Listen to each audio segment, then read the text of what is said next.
They mocked the new maid for being too calm, not knowing she would one day save the billionaire's marriage, his company, and his soul. Before we begin, if you believe that one act of kindness can change a life, hit subscribe and share this story. Because sometimes the people we overlook are the ones sent to heal us. Now listen closely.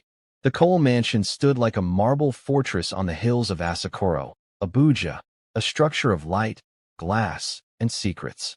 From the outside, it was perfection: cascading fountains, imported chandeliers, and a driveway lined with palm trees that whispered wealth.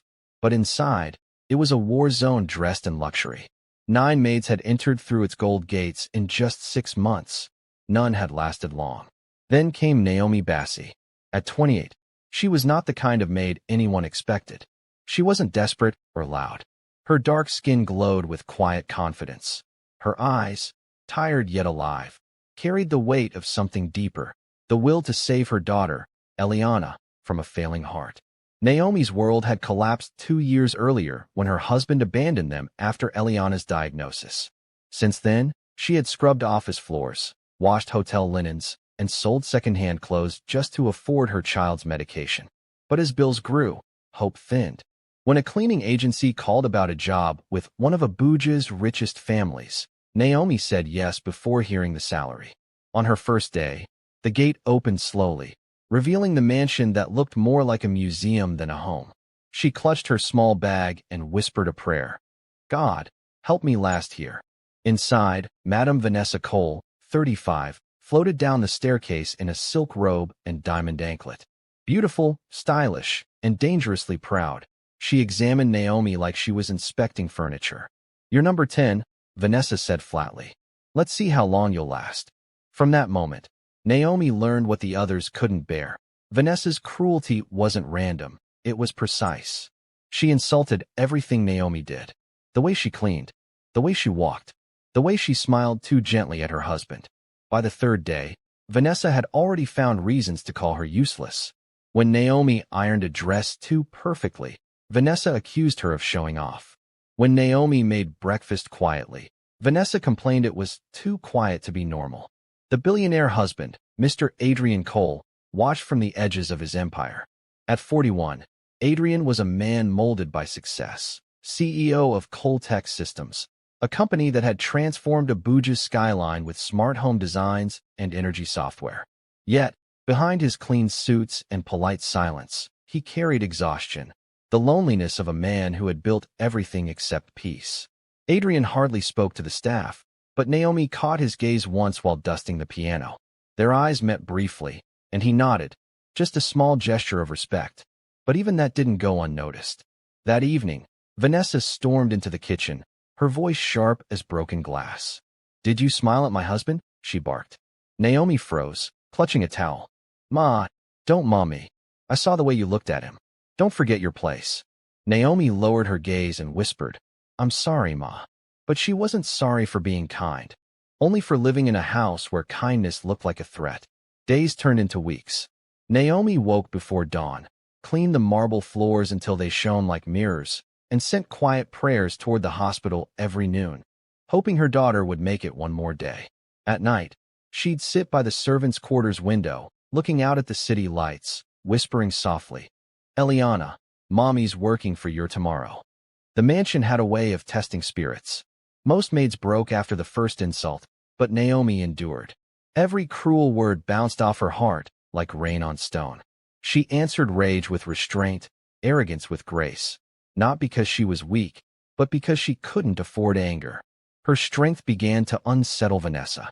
One morning, Naomi caught Vanessa watching her through the glass door, studying the way she carefully arranged flowers in a vase.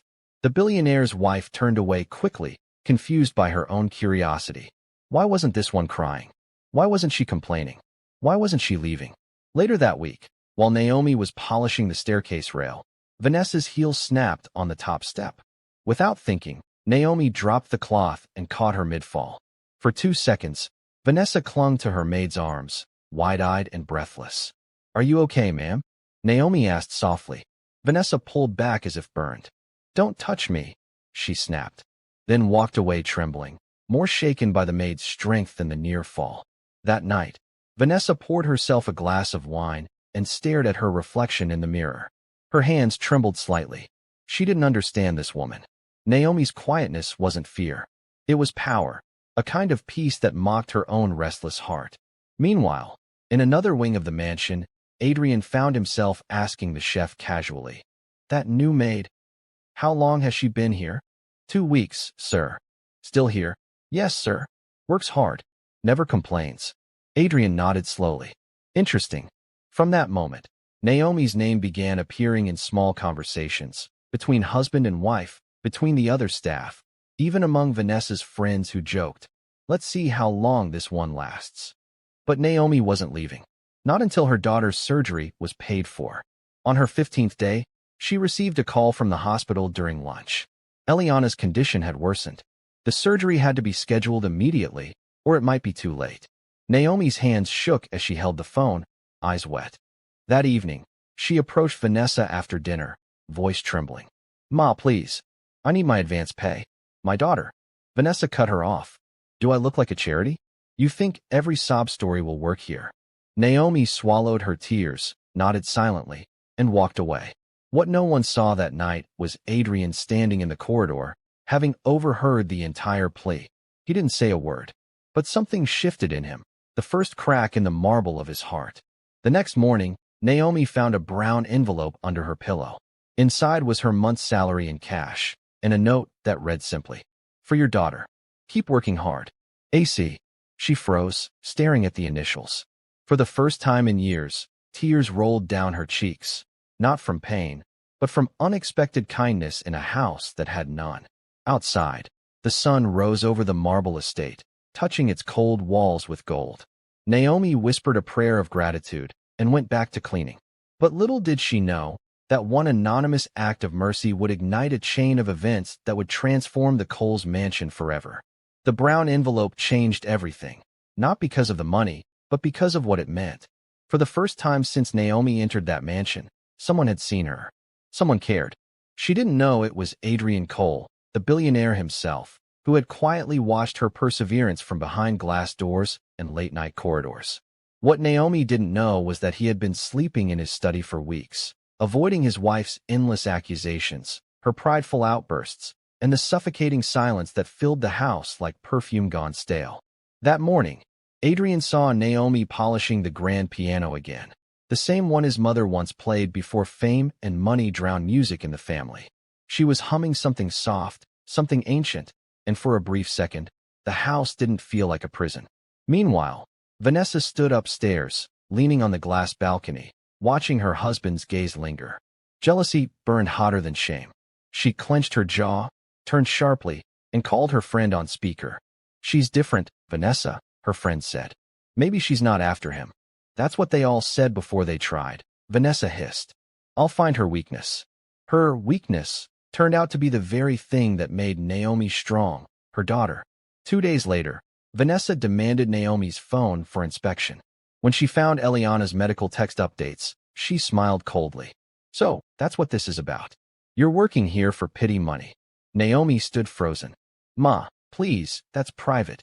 Vanessa tossed the phone onto the counter. "Nothing in this house is private."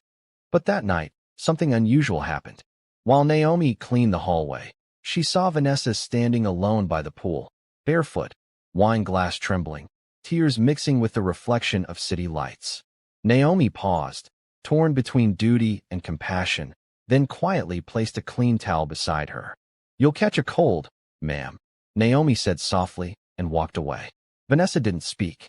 But long after Naomi left, she sat on the edge of the pool, staring at the towel, clean, folded, white.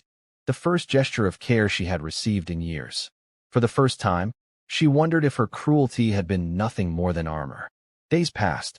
Vanessa became restless, distracted. She found herself asking Naomi strange questions. What she cooked for her daughter, what her favorite color was, how she stayed so calm. Naomi's answers were simple. "Peace is cheaper than pride, ma'am," she once said quietly while mopping the marble floor. The sentence lingered like perfume in Vanessa's head all night.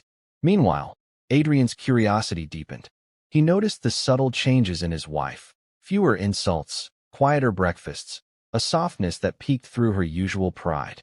And he noticed Naomi's growing glow, though she tried to hide it. One morning, Vanessa asked, almost awkwardly, "How's your daughter?" Naomi hesitated. "She's holding on, ma'am." Vanessa nodded, then turned away quickly as if embarrassed by her own concern. That afternoon, she followed Naomi in secret, curious, skeptical, and strangely nervous. The maid's bus stop wasn't in the fancy part of Abuja. It was in a crowded area where children sold water and bus horns filled the air. Vanessa watched from her car as Naomi entered a small hospital ward. Through the glass, Vanessa saw her kneel by a frail girl hooked to oxygen, smiling, brushing her hair with gentle fingers. The sight hit her chest like a mirror, for in that reflection, she didn't see a maid. She saw the girl she used to be before luxury erased humility. Tears filled Vanessa's eyes. She left without a word. That evening, she wrote a check so large it trembled in her hand. But she didn't sign her name. A week later, Naomi received a hospital call. The surgery had been paid in full, anonymously. She collapsed in tears of joy, hands shaking as she whispered, "God, who could have done this?" When she returned to work the next morning, Vanessa didn't look at her directly, but there was a strange calm in her tone. "Take tomorrow off. Spend it with your daughter." Naomi froze. "Thank you, ma'am." Vanessa nodded and walked away, her face unreadable. That evening, Adrian noticed something even stranger, his wife humming in the kitchen, stirring soup herself for the first time in years. He smiled faintly but didn't ask questions. Still, something didn't sit right. 3 days later, the hospital sent Adrian an update. Eliana Bassey's surgery successful. "Thank you for your payment confirmation." He frowned. Payment? He hadn't sent it. Or had he? Then he checked his account log. The transfer was there, made automatically under the AC Philanthropy branch he had set up years ago for charity emergencies. A coincidence? Or providence? That night, Adrian approached Vanessa in their room. "Did you pay for the maid's daughter's surgery?"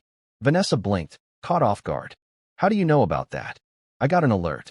I thought I did." She frowned. "You didn't." "I did." Adrian raised an eyebrow. "Then how did the hospital receive two identical payments?" They stared at each other, realization dawning slowly.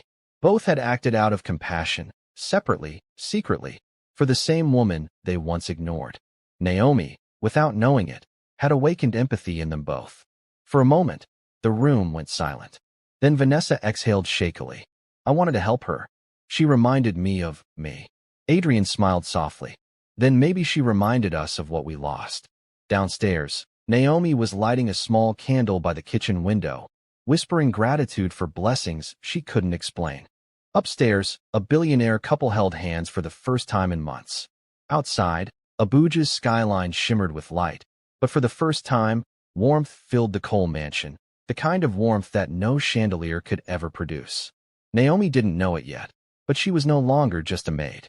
She was becoming the quiet heartbeat of a home, learning how to love again. The day the truth came out, the mansion smelled of roses and redemption. Sunlight filtered through the tall glass windows, washing the white marble in gold. Naomi arrived early as usual, carrying a small basket of fruits for Madame Vanessa as a quiet thank you for granting her time off. She didn't know that the entire household was about to witness a revelation that would rewrite the Cole family's story forever. In the living room, Vanessa was preparing for her charity luncheon, an event filled with Abuja's wealthiest wives and socialites. The atmosphere buzzed with perfume and envy. Naomi moved silently among the servers, arranging glasses, adjusting flowers, and keeping her usual calm, unseen but essential. Then, as guests filled the room, Mrs. Adejua, one of Vanessa's closest friends, entered with a bright smile. "Vanessa, I must say, that donation you made for that poor girl's surgery? It was all over the hospital board's news bulletin. You saved a child's life. How touching." The chatter froze. The room turned toward Vanessa, expecting her proud smile. But she looked stunned. "I didn't make it public," Vanessa stammered. "Oh, darling, your husband did," Adejua laughed. "The hospital director said the same donation came from both of you. Truly a power couple of compassion."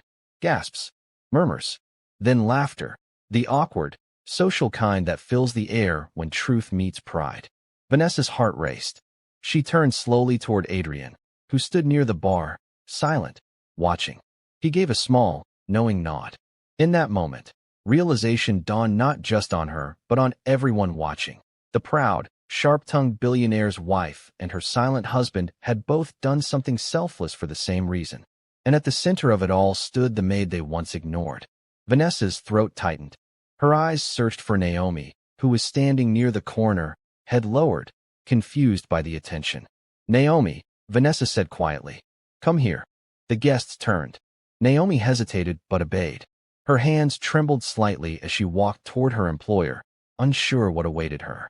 Vanessa took a deep breath, then, in front of her high society friends, did something no one expected. She reached out, took Naomi's hand, and said, "You changed this house. You reminded me that kindness isn't weakness. It's power." The room fell silent. Adrian stepped forward, his voice low but clear. "We built this house with money," he said, "but Naomi built it with peace." Applause rippled through the crowd, hesitant at first, then warm and sincere. Naomi stood frozen, tears pooling in her eyes. Vanessa smiled, a real one this time, and continued, "From today, you are not my maid. You are my house manager and my friend." Gasps again. A billionaire's wife calling her maid a friend was newsworthy enough to light up the whole of Abuja's gossip circuit. But Vanessa didn't care. For the first time in years, her pride felt lighter. Later that night, when the guests were gone, Vanessa found Naomi in the kitchen packing up the leftover desserts for the staff. "Why did you never fight back?" she asked quietly. Naomi looked up, smiling gently. "Because I wasn't here to win, ma'am. I was here to work and to hope." That answer broke something soft inside Vanessa.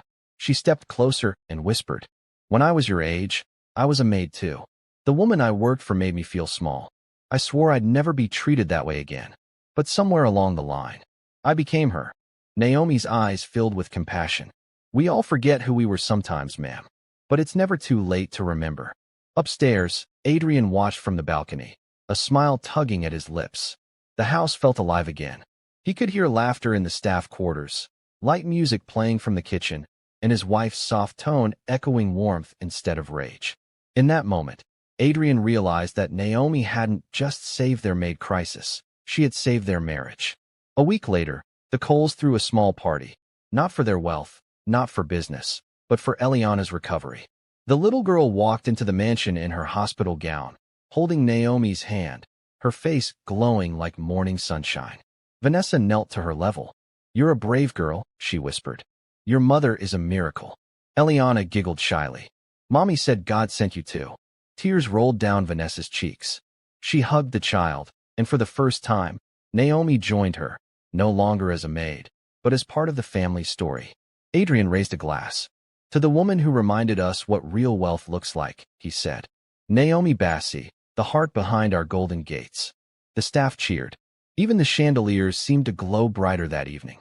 And as the music swelled and laughter filled the house, Naomi stood quietly by the balcony, watching the city lights of Abuja stretch beneath her, a maid no longer, but a symbol of grace. She thought of the first day she entered the mansion, clutching her bag in fear. Now she was leaving that same house as its greatest blessing.